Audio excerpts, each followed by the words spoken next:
WRC Safari Rally 2025. Revisha and feel the roar.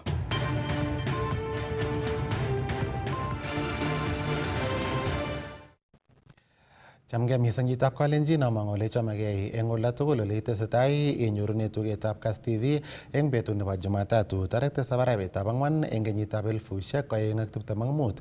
Kakoit kasarta nebo logoiwekab emet eng tetutiet nebo Kass Mashinani nesomanwo kekwane Bernard Koech.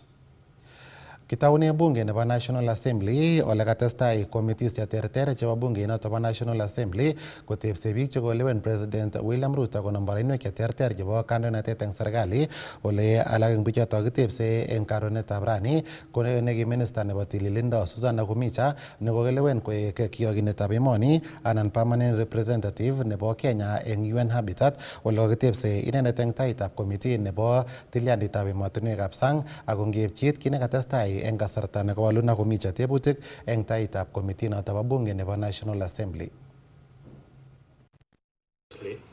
The role of procurement of the mosquito nets were moved from his purview to a totally different department where he had no visibility, yet it was supposed to be his mandate to oversee the procurement of those mosquito nets. He threw the ball almost to you as a CS, saying that you moved that, not without saying, that bit was moved from his purview to another purview, and that is, in his view, probably thinking that it was tailor-made for purposes of corruption. Thank you, Chair. The executive order number 1 of 2023 that was issued by His Excellency the President put into force 2 state departments. State Department of Medical Services and State Department of Public Health. Each of those state departments had distinct roles enumerated in the executive order. Mosquito nets fall under malaria, and therefore the malaria fell under the State Department of Public Health. However, management of partnerships and partners was under the State Department of Medical Services. And Chair, that points to the thin line between the 2 state departments, that there are some functions that would ordinarily overlap since there is no clear beginning and end of a public health responsibility and a medical services responsibility. So management of malaria as a public health concern, when you look at prevention, the procurement of mosquito nets, that is a public health concern in terms of prevention of malaria. Then it fell under State Department of Public Health. While you look at the management of partners and partnerships and treatment of malaria falls under medical services. So it is not anything that I did myself.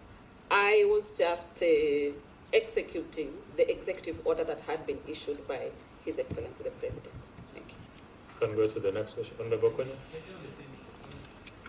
Sorry, Chairman, for taking you back. You know, there seems to be conflicting submissions. What was submitted by the PS for former PS for health, and what the CS is saying, because indeed the CS has stated that we lost an opportunity to procure. The PS stated in the morning that that was resolved and the mosquito nets were procured. So, which information do we go by? Thank you, Chair. I have said we as a country lost an opportunity to procure. That doesn't mean that the nets were not procured. When we lost that opportunity, it was taken by Global Fund, the funders themselves. So they did procure by themselves, and mosquito nets were delivered in the country for distribution. So whatever income we were to make as out of arising from the procurement process is what we lost. Yekitestai ak logoiwekab emet ko kakokimit minista nebo ribetab kalyet eng emet orit Kipchumba Murkomen kole wendi serikali koterteri kibagengeisiek tugul chebo chelesosiek chekikotestai kosuldae yautik chebo ng'emetab kalyet eng emoni.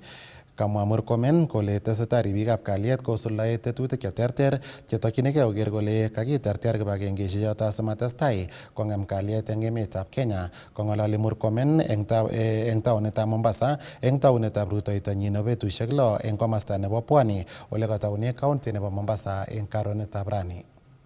As a CS on matters of working hours for police officers, working conditions for security officers, and their mental health, particularly with incidences being reported of cases of police officers taking their own lives or lives of their colleagues or their families because of mental health challenges. That is a matter of great concern to us. The other issue that we want to look at critically in the entire Coast region is the question of drug abuse and drug and substance abuse. We know that in the past also there has been a great challenge in this region in terms of drug abuse, and many young people have been affected. Again, a lot of work has gone into it. I want to listen to the progress that has been made beyond the security briefs that we already have, and to listen to the grassroots leaders, particularly the assistant chiefs and the chiefs, on what other strategies we are going to put in place and what support they require from us to make sure that we get rid of drug and drug abuse issues in the region. The other issue of great concern for us is land issues. Land issues in Coast region is a matter of great concern, and it is an area that is causing conflict, particularly people who are invading private property of individuals in this region. My concern here is to make sure that from a security perspective, what are some of the areas of intervention that we can be able to help to resolve these land issues, or to ensure that these issues are being resolved through law and order, particularly court processes and alternative dispute resolution mechanism that is peaceful to keep our people safe. And some of these land issues have created conflict, and also conflict among communities. Pastoralists vis-a-vis those who are farmers has created conflict in areas like Taita Taveta and Tana River and Lamu. And so those are things that we are going to be discussing and find proper ways of resolving. Other than that, there are issues of service delivery, issues of immigration, issues of issuance of passports, issues that are related to registration of persons. Later, I will be visiting one of the centers where we are doing mobile registration. We want to, as many Kenyans, particularly the young people, as you know, recently we degazetted the fee, 300 shillings that was required for fast registration for people to get IDs. That is an area that I'm going to see how we can then facilitate the mobile registration to get as many young people as possible getting their IDs and participating in decision making, and being able to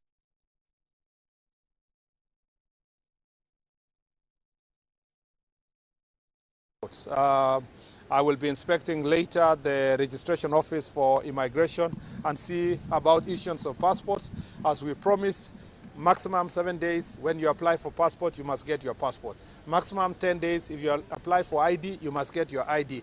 I want to see how we can ensure that service delivery is in these sectors is guaranteed.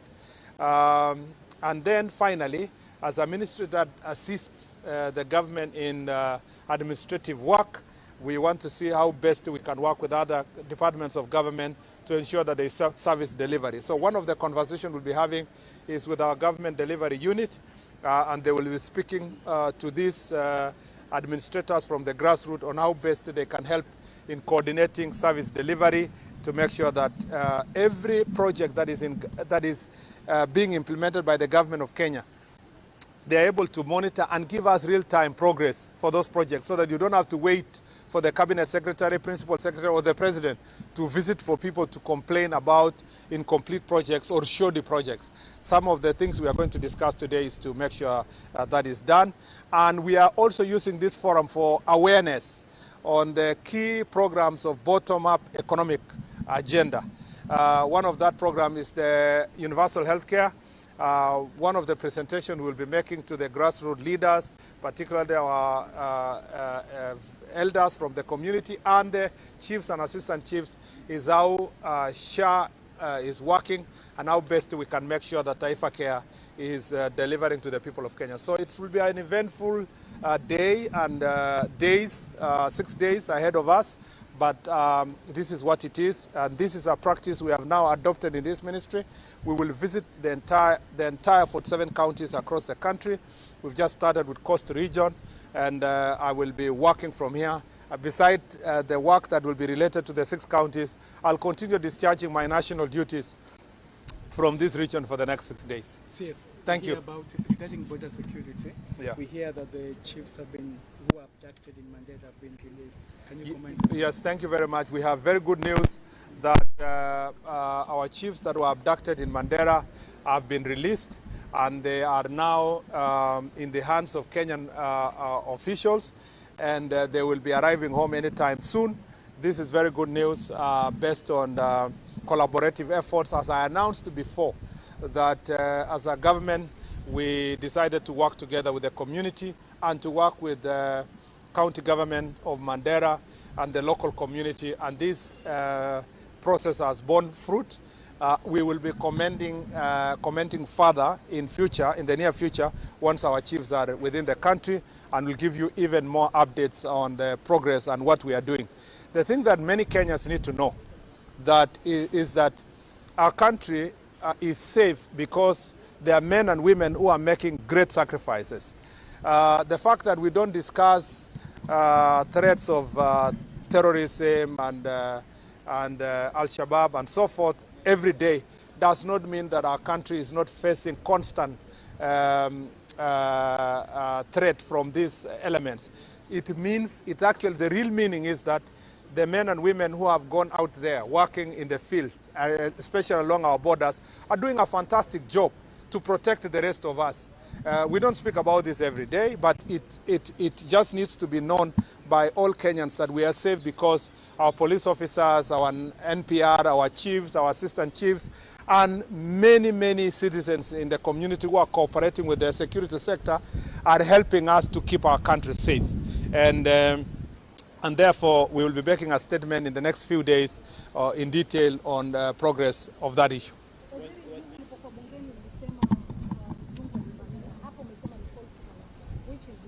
Umesema? Ulipokuwa bungeni juzi, uliungama kuwa the tourist was attacked.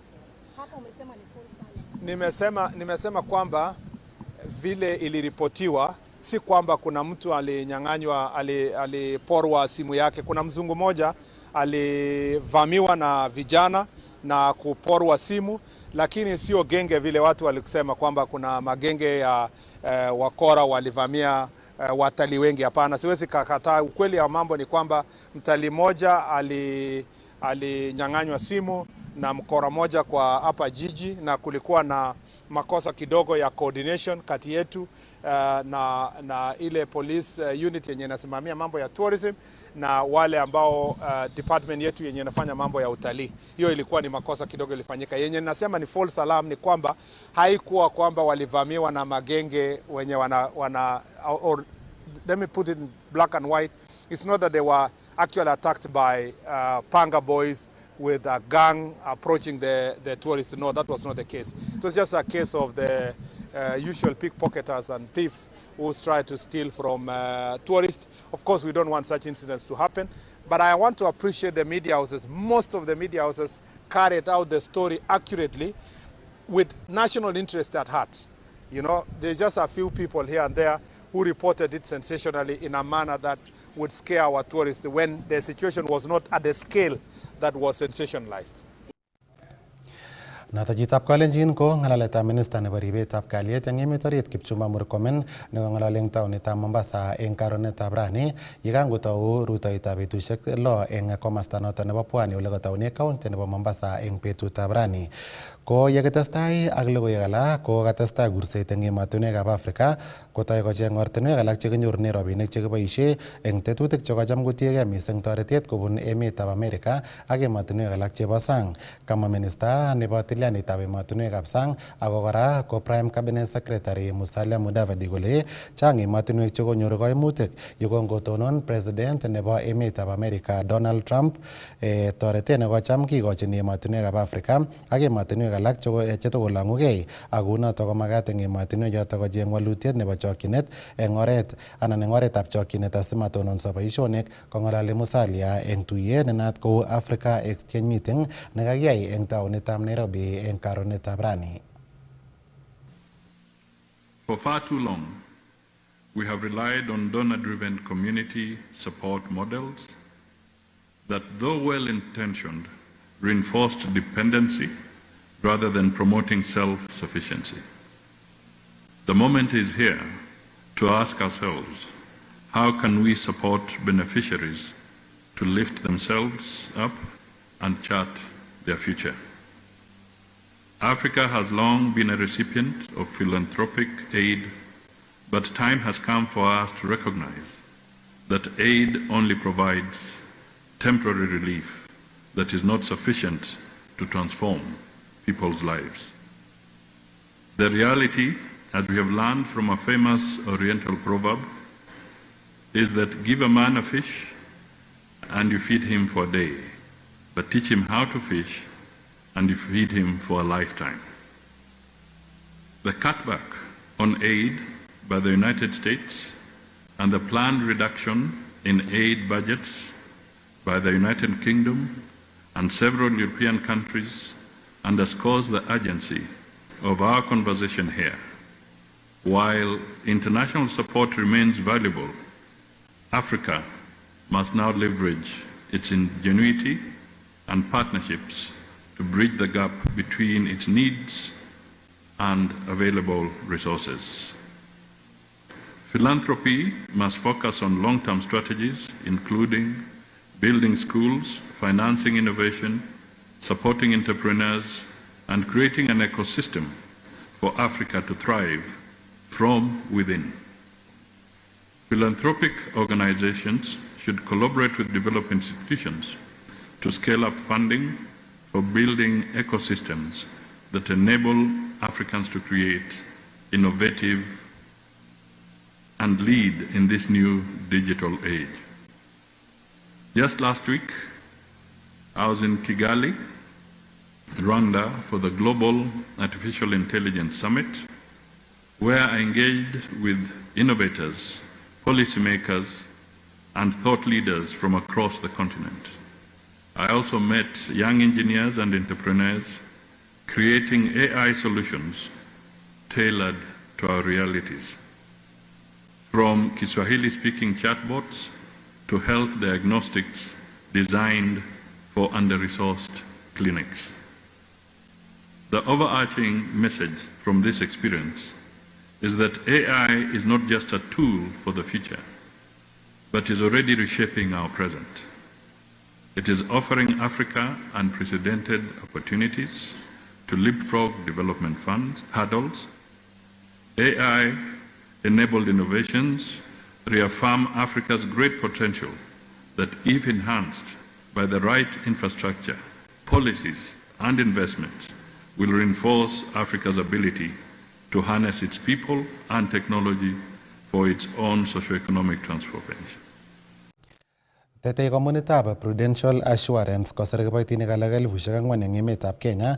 Oleweninoto kotoreti neranik chechang konyor boisionik eng emoni. Kamwa CEO nebo kampuninoto noto ko Gwen Kinisu kole eng nguni kotinye icheket kiboitinik 1,000 eng komoswek cheterter chebo emoni, ole anan kobate bendi kosire kiboitinik alak cheite 4,000 asikotoret eng kanabtaetab mung'arosiekwai eng emetab Kenya. Kong'alali Kinisu eng taonitab Nairobi eng igorta nebo yatet mornet nelel nebo Prudential Assurance Africa. The opening of this branch, along with the opening of our Bungoma branch, is part of our strategy of ensuring that we are able to demonstrate reaching the customer and providing a place for our financial advisors to meet our customers.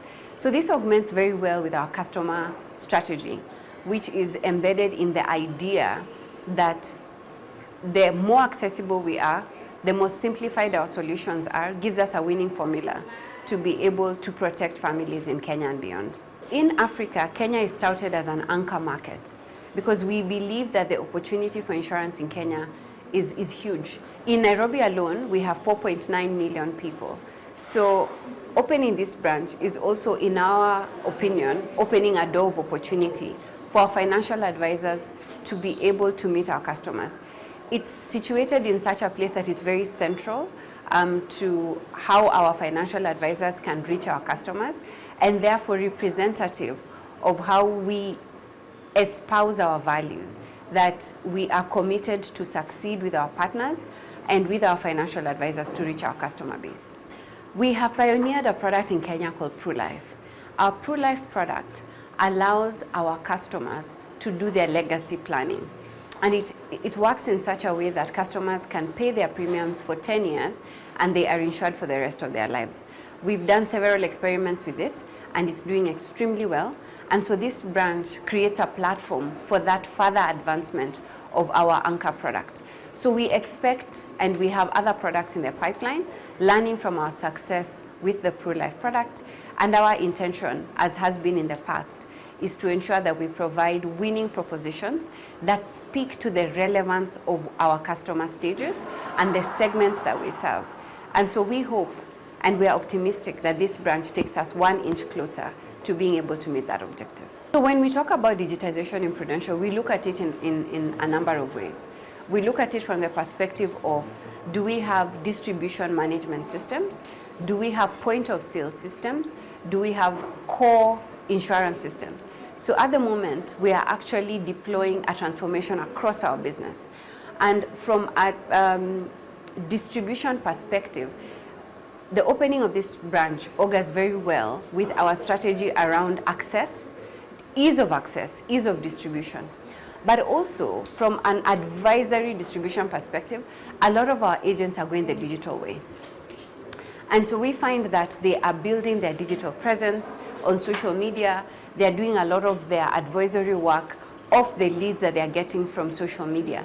And so creating a space such as this allows us to be able to mesh the online and offline experience for our customers so that our agents are better supported. Our strategy is to be able to differentiate from a customer perspective. And we think that the winning formula is being able to mesh online and offline. So we are investing heavily on our digital capabilities, and we are also investing in our branch network. But it is not enough to say that we are opening branches. It is important that we are building the capabilities and empowering our financial advisors to be able to serve our customers better. That, augmented with superior customer experience, we believe will be able to give us a winning formula with our customers. So that it's not just about the opening of the branch, it's a multifaceted perspective, and the branch is one key pillar towards that objective. Yakatestai ak logoiwekab emet ko kakolumda kampunit nechobe sodek nebo Coca-Cola campaign netokyinigei kokimit tilanit ak chorwandit eng kwenutab barnotik chenootin mising kou Gen Z che kipsomaninik eng sukulishekab barak eng emoni ak eng emotinwekab sang yekimitokse chorwandinoto yekaal chi soda nebo Coca-Cola nekikisir kainenyi. We're very excited to have this campaign coming in again. We first did it in 2011. We're bringing it back bigger and better. We know that people love looking for their names, for their friends' names in the previous campaign. And this time, we want them to do the same and create exciting memories for themselves, their families, and their friends. This campaign, TerraFolk, is about meaningful connection. We know the Gen Zs, the new generations, like authenticity. They like to have shared experiences and meaningful connections. Many of these right now in the digital age, they're all online. Many of them are online. So with Share a Coke, we're reminding people that they need to also connect physically.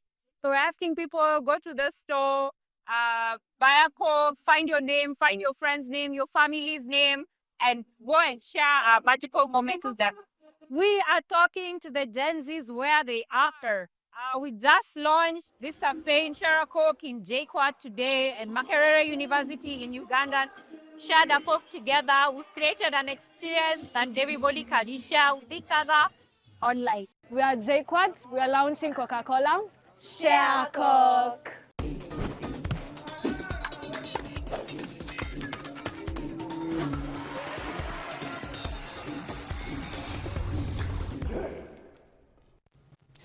Eng kebeberta nebo urerioshek kokatestai kolany eng ligitab kiptulit nebo FKF Premier League nebo emoni timitab Shabana FC. Kasir kabelisiet Shabana nebo golisiek 3-1 kourerendos ak timitab Bandari FC eng kiwanjetab Gusii Stadium. Kabelisionoto kokainde timitab Shabana eng boroindo nebo 4 eng tononetab liginoto nebo Premier League. Keith Mbali the Magician. Nakataa Joseph Otieno Nyango Oti. Menzi wa James Ugachi Mazembe. Jairus Msaga. Leta cross ndani, Austin Musa Odongo. Ni last man Austin Musa Odongo. Anaambia wana Bandari bei ya jana sio ya leo. Alifunga mawili dhidi ya Murang'a Seal. Odongo Kamigiro. M10. Naleta ndani bro.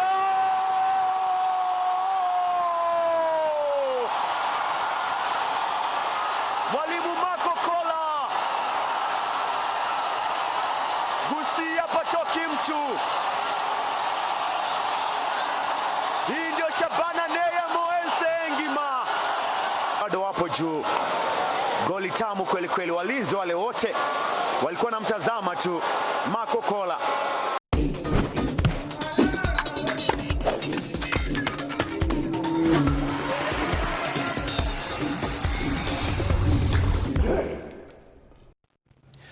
Ako yetajitab Kalenjin kokakeilet nebo logoiwekab emet eng tetutiet nebo Kass Mashinani nebo betutab Jumatatu tarik 7 arawetab 4 eng kenyitab 2025 akoi sait 1 nebo koskoleng ak sait 4 nebo kemboi asinyoru logoiwek alak chebo emet eng koindo kong'ete studio.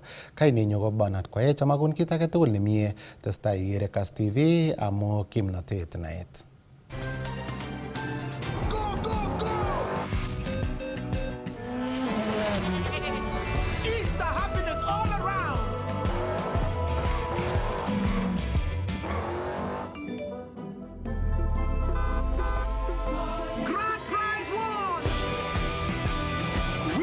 With the WRC Safari Rally 2025, Revisha and feel the roar.